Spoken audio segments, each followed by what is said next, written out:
Hey, what is up guys? Hope you've been doing well. Today I wanted to actually start kind of a new series, which is kind of funny because I recently just started the In Defensive series, but you know what? It's my channel, I can do whatever I want, so we're going to start another new series here. Of course, I'm still going to be continuing on with the In Defensive series, so definitely stay tuned for that. But with that being said, for this new series I wanted to introduce was going to be called What If It Went Wrong? So basically, I'm going to be taking down whatever kind of series that I have a lot of confidence in actually talking about, and I essentially will be breaking it down and putting it in favor of the bad guy's side and seeing whether or not they could actually win in this particular situation. So for today's video, I'm actually going to be starting off with the entire Naruto series. Of course, I'm going to be splitting this up into different arcs and yeah, making them into one individual video for each. The very beginning, of course, that means we're going to be doing the Land of Waves arc and pretty much what happens at the very beginning. So the way this actually works, for a bit of context of this particular series here, is that I will pretty much be taking away plot armor for the main characters, so that means there's potential that they could actually die here.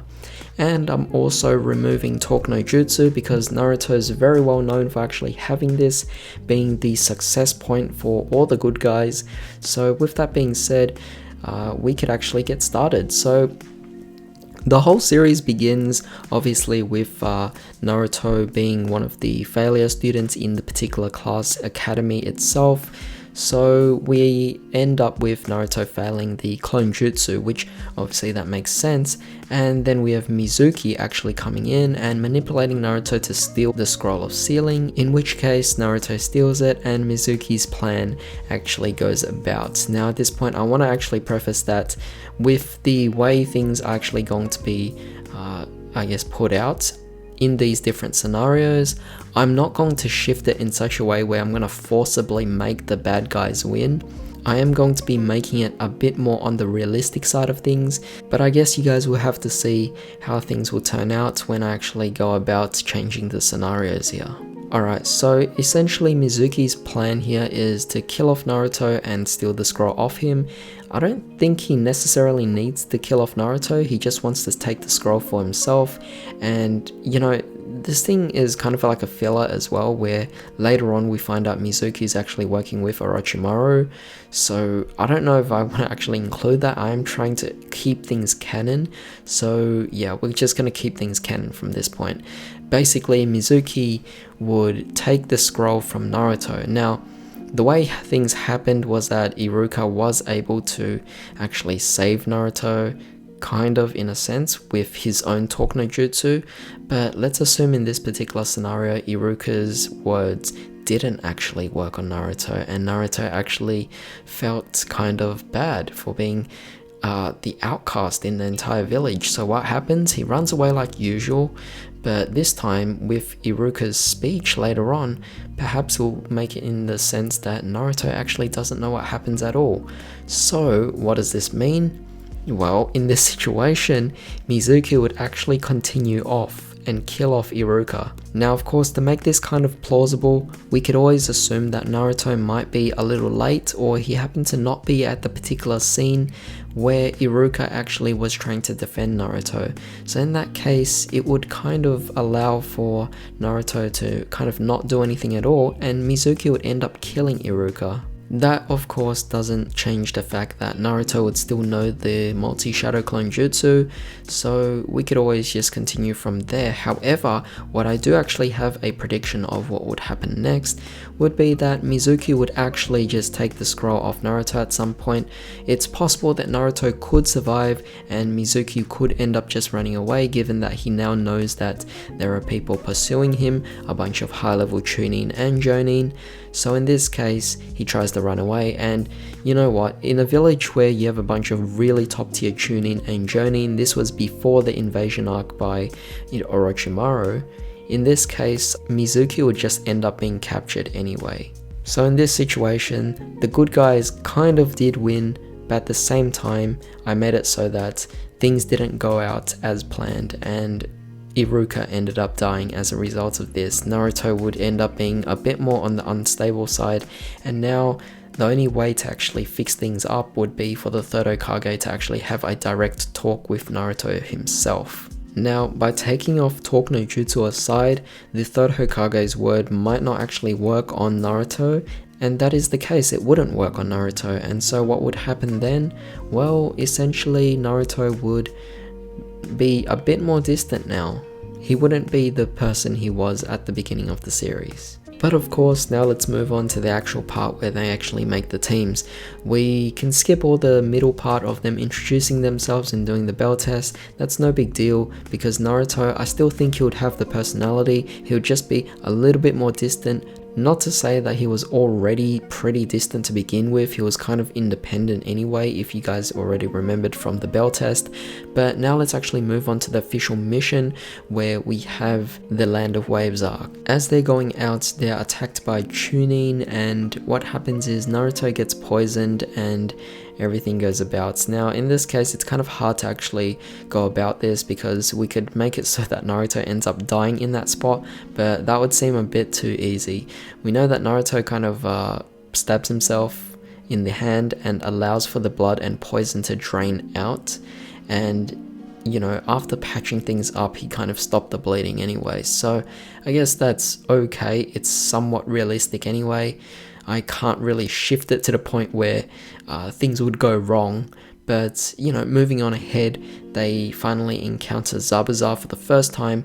Now in this case, this is where we can actually start shifting things a lot, where in the first battle, we have Zabuza actually catching Kakashi off guard. Now by catching Kakashi off guard, that's going to be a really big thing. Keep in mind, at this point in time, Kakashi has a huge reputation. His name is in the bingo book itself, meaning if he gets killed off and Zabuza actually passes him off to wherever the collection office is, he's gonna get a lot of money. Not to mention the whole thing about him also already working for who's the other guy? I don't know. He was just trying to kill the bridge builder basically, and he would get paid from it. So things are actually looking good here, and the only reason why this was stopped, or why Kakashi was able to get out of the water present jutsu in the first place, was because Naruto and Sasuke had their so-called teamwork to work together.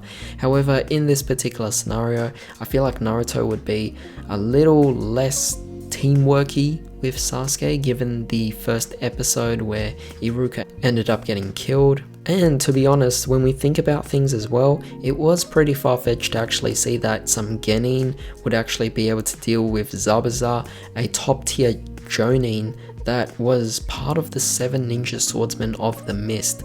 I mean, that's really far-fetched.